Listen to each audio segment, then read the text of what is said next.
Assalamualaikum warahmatullahi wabarakatuh. Salam sejahtera dan sehat selalu bagi kita semua. Kali ini kami dari kelompok 2 hadir dengan video edukasi tentang restrukturisasi pembiayaan bermasalah pada perbankan syariah.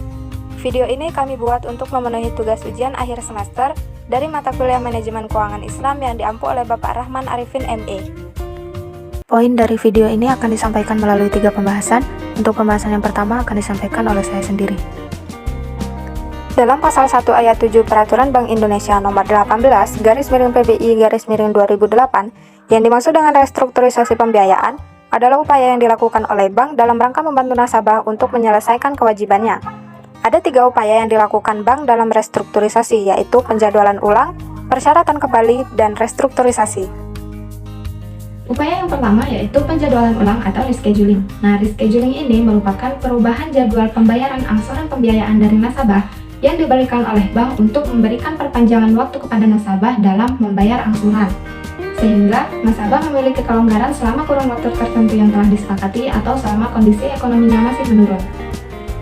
Upaya yang kedua yaitu dengan melakukan persyaratan kembali atau reconditioning. Nah, pada reconditioning ini pihak bank melakukan perubahan pada sebagian atau keseluruhan persyaratan dari pembayaran tanpa menambah sisa pokok yang harus dibayar kepada pihak bank.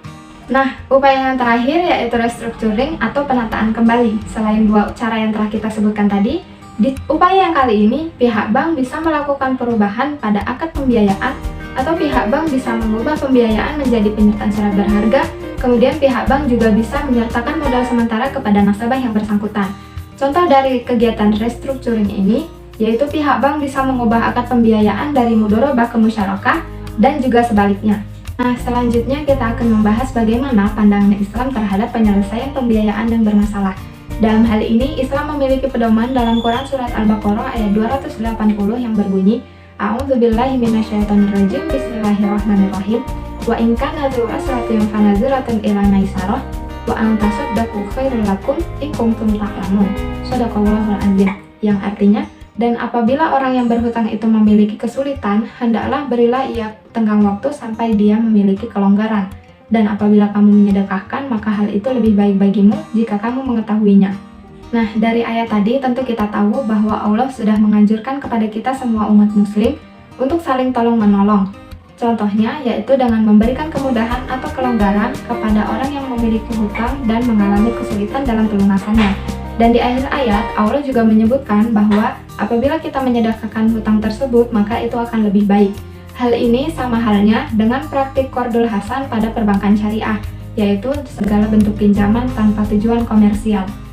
Baiklah, di sini saya akan menjelaskan mengenai kriteria pelaksanaan restrukturisasi pembiayaan. Teknis pelaksanaan restrukturisasi pembiayaan pada pasal 5 PBI nomor 10/18/PBI/2008 dijelaskan bahwa restrukturisasi pembiayaan itu hanya dapat dilakukan untuk nasabah dengan kriteria sebagai berikut.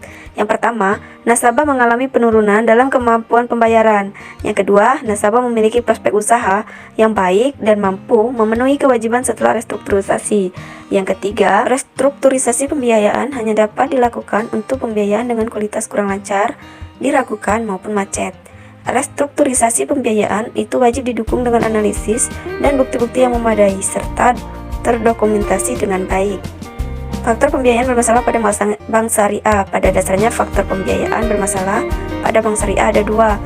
Faktor internal merupakan faktor yang disebabkan oleh kelalaian, kesengajaan, dan kesalahan yang terjadi di dalam perusahaan. Dalam hal ini ialah faktor manajerial. Selanjutnya itu faktor eksternal, di mana faktor eksternal itu sendiri merupakan faktor yang timbul karena di luar batas manajemen perusahaan itu. Seperti di sini ada keadaan ekonomi global, kemudian terjadinya bencana alam yang tidak diperhitungkan dan tak terduga. Baiklah, di sini saya akan menjelaskan tentang kebijakan yang diterapkan dalam penyelesaian pembiayaan bermasalah. Nah, ada beberapa kebijakan yang diterapkan. Yang pertama itu yaitu penyelesaian melalui on the spot atau OTS. Kebijakan ini diimplementasikan dengan mengunjungi daerah-daerah yang melihat secara langsung jaminan pelanggan dan potensi bisnis. Yang kedua itu penyelesaian melalui eksekusi jaminan. Pelunasan yang dijamin didasarkan pada kembali pinjaman jika prospek bisnis pelanggan tidak ada. Yang ketiga, penyelesaian melalui Badan Arbitrase Syariah Nasional. jika salah satu pihak tidak dapat memenuhi kewajibannya berdasarkan ketentuan pinjaman dengan keuangan, atau jika ada perselisihan antara kedua pihak, penyelesaian akan diselesaikan melalui Badan Arbitrase Syariah Nasional. Yang keempat, penyelesaian melalui litigasi. Nah, sekalipun nasabah masih memiliki harta kekayaan atau sumber daya lain yang tidak dikelola oleh bank atau sengaja disembunyikan, bank akan menyelesaikan perkara tersebut jika nasabah tidak beretikat baik atau tidak siap memenuhi kewajibannya. Nah, selanjutnya yaitu kategori pembiayaan bermasalah. Yaitu, yang pertama ini ada pembiayaan lancar. Yang kedua, perhatian khusus. Pendanaan ini diklarifikasikan sebagai pendanaan apabila kondisinya berikut terpenuhi. Yang pertama itu terhutang dalam cicilan pokok atau bunga tidak melebihi 90 hari. Cerukan terkadang terjadi. Yang ketiga, mutasi akun relatif aktif. Jarang ada kontrak yang disepakati dilanggar, didukung oleh pinjaman baru. Nah, yang ketiga, tingkat standar. Pembiayaan ini diklarifikasikan sebagai pembiayaan bukan standar jika ia memenuhi syarat berikut. Yang pertama, terdapat tunggakan pembayaran pokok atau bunga selama 90 hari.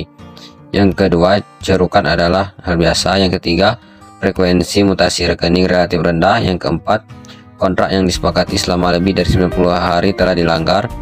Yang kelima, ada tanda-tanda masalah keuangan yang dihadapi debitur. Yang keenam, dokumen kredit buruk.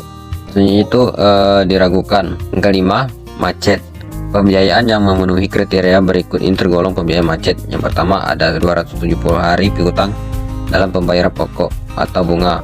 Yang kedua, kerugian operasi dilindungi oleh pinjaman baru. Yang ketiga, dari perspektif undang-undang serta dari keadaan pasaran, kepastian tidak baik diperoleh pada nilai seksama. Sekian video edukasi dari kami. Apabila terdapat kesalahan baik dalam penulisan maupun pengucapan, kami mohon maaf. Semoga video ini dapat bermanfaat. Kami akhiri. Wassalamualaikum warahmatullahi wabarakatuh.